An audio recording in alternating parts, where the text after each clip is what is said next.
ये नारे हमेशा लगते रहेंगे, दंगा यहाँ पे नहीं होगा। ये तोड़ने का काम करेंगे, हम जोड़ने का काम करेंगे। किसी गलत फहमी में मत रहना, ये देश हमारा है, ये दोनों बाहरी लोग हैं, इनको यहाँ से जाना होगा।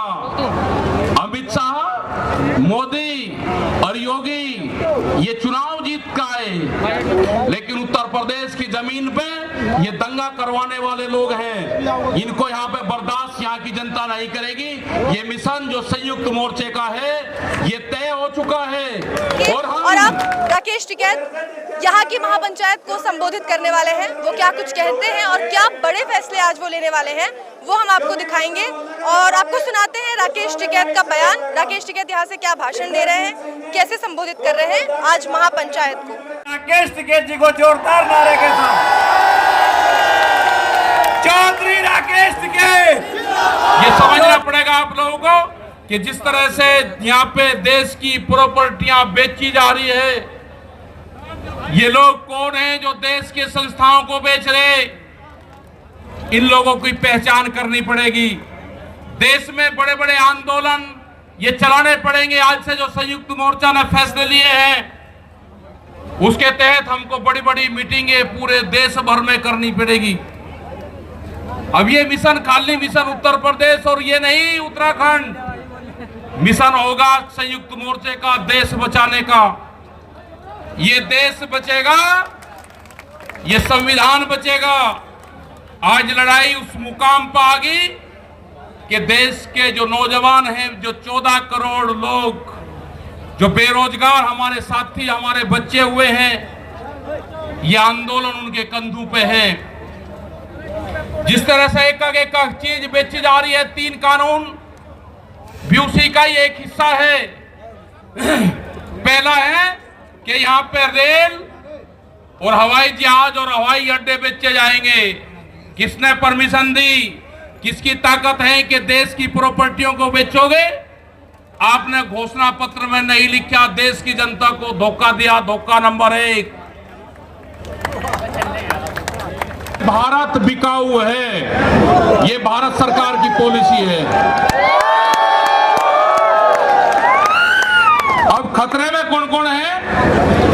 ओएनजीसी, बीपीसीएल, इस्पात, शिक्षा, प्राइवेट जो चिकित्सा हो रही है, और देश के संविधान भी खतरे में है। जो बाबा भीमराव अंबेडकर का संविधान था वो भीड़ में बता जा रहा है, हम उसको भी बता रहे हैं कि बाबा भीमराव अंबेडकर का संविधान भी खतरे में है, उसको भी बचाना है। और ये खेती किसानी जिससे ये आंदोलन शुरू हुआ, ये खेती और किसानी भी बिक्री के कगार पे है। हमारी समझ में जब आया, जब देश की खेती बिकने के कगार पाई, जब ही आंदोलन शुरू हुआ। उसके 3 कानून 9 महीने से किसान आंदोलन है वो करने को तैयार नहीं है। आज हालात ये है कि आपका 10 साल पुराना आगे के 10 साल पुराना ट्रैक्टर नहीं चलेगा, वो भी इसी में आता है। आपको बैंक में कर्जा आप दुगना ले लो, आपको बैंक दुगना कर्जा दे देगा। आपको बैंक कहेगा कि गोल्डन कार्ड बना दिया, आप कर्जा ले लो, फसलों के भाव नहीं आपको देंगे। हम जिस जमीन पर आए हैं, ये जमीन उत्तर प्रदेश की जमीन, और जहां पे मुजफ्फरनगर का जो क्षेत्र है ये गन्ने की बेल्ट है पूरी। क्या इन लोगों ने ये नहीं कहा कि जब अगर हमारी सरकार आएगी तो हम 450 रुपए गन्ने का भाव देंगे? ये कोई भाव देने को तैयार नहीं है। यहाँ पे सरकारें पहले भी आई जिन्होंने 80 रुपया रेट बढ़ाया, दूसरे वाली सरकार आई 50 रुपए रेट बढ़ाया। क्या योगी सरकार उन दोनों से कमजोर है? 1 रुपया रेट नहीं बढ़ाया। हमारा 12,000 करोड़ रुपया से ज्यादा आज शुगर फैक्ट्री पे सरकार पे बकाया है। अगर हम मांगते हैं तो कहते हैं जी ये राजनीति कर रहे हैं। अगर ये मुद्दे उठाने राजनीति है तो ये मुद्दे यहाँ के लोग उठाते रहेंगे। हमें बहुत तरह के एलिगेशन लगाए गए। हम 9 महीने से वहां पे हैं, आप लोगों के बीच से वहां पे गए, आप बहुत जिम्मेदारी के साथ में वहां पे छोड़ के आए। पूरा संयुक्त मोर्चा दिल्ली के चारों तरफ है, हम घर नहीं जाएंगे। मुजफ्फरनगर में भी आए तो सिर्फ संयुक्त मोर्चे की मीटिंग में इस मैदान में आए, इस मैदान से बाहर मुजफ्फरनगर की जमीन पे पैर नहीं रखेंगे।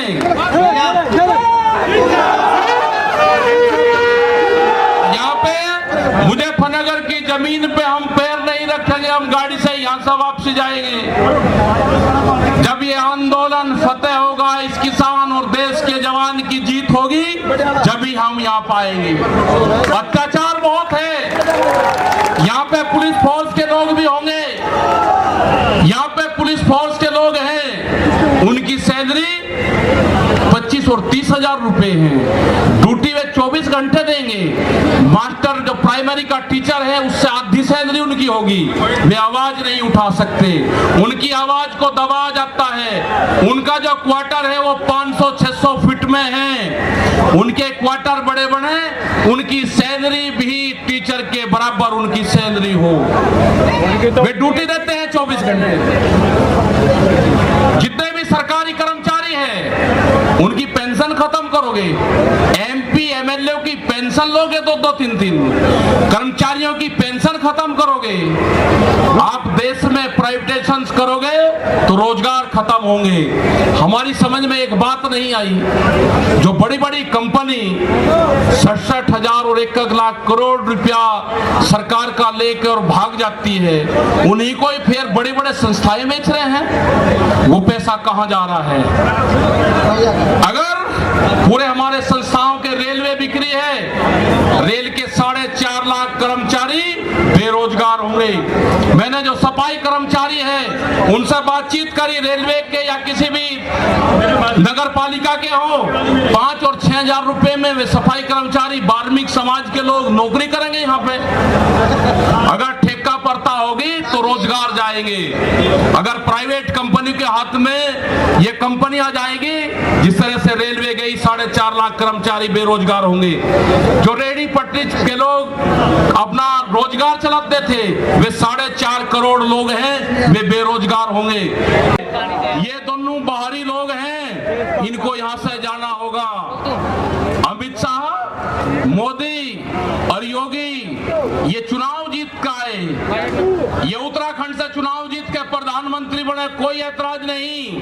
उत्तर प्रदेश की जमीन से जीत के गुजरात में गुंडागर्दी के दम पे आना हो, वहां पे पुलिस स्टेट है, वहां पे जीत के देश का प्रधानमंत्री बने, कोई ऐतराज नहीं है। लेकिन उत्तर प्रदेश की जमीन पे ये दंगा करवाने वाले लोग हैं, इनको यहाँ पे बर्दाश्त यहाँ की जनता नहीं करेगी। ये मिशन जो संयुक्त मोर्चे का है ये तय हो चुका है, और हम वो 28 तारीख की याद आप सबको याद होगी, वो 28 तारीख की याद भी याद कर लेना। वहां पे ना मुसलमान बचना था और ना सरदार भाई बचना था, और ना देश का किसानी झंडा बचना था। उस रात को देश में आंदोलन का कत्लेआम होता, उसके बाद में देश में कोई आंदोलन नहीं हो सकता था। वे 148 लोग वहां पे थे और 8,000 की पुलिस और गुंडे के तत्व पे वहां पे कब्जा करने की नीयत थी, लेकिन वे बहादुर लोग वहां पे थे, जो 20 मिनट के बाद ही जो वहां से घोषणा हुई, वे 20 मिनट बहुत महत्वपूर्ण थे। जब देश की जनता साथ में खड़े हुई, जब हमने जल मांगा तो कनेला खाप, हरियाणा, पूरा हरियाणा खाप सड़कों के ऊपर था, पूरा उत्तर प्रदेश सड़कों के ऊपर था। ये इस तरह का तोड़ने का काम करेंगे, हम जोड़ने का काम करेंगे। ये सरकारें आपसे फिर वादा देकर जाते हैं कि वहां पे अगर हमारी कब्रगाह वहां पे बनेगी, हम मोर्चा नहीं छोड़ देंगे। अगर हमारे को शहीद होना पड़ेगा तो हम मोर्चे पर होएंगे, या तो जीत का आएंगे, बगैर जितने नहीं आएंगे वापसी।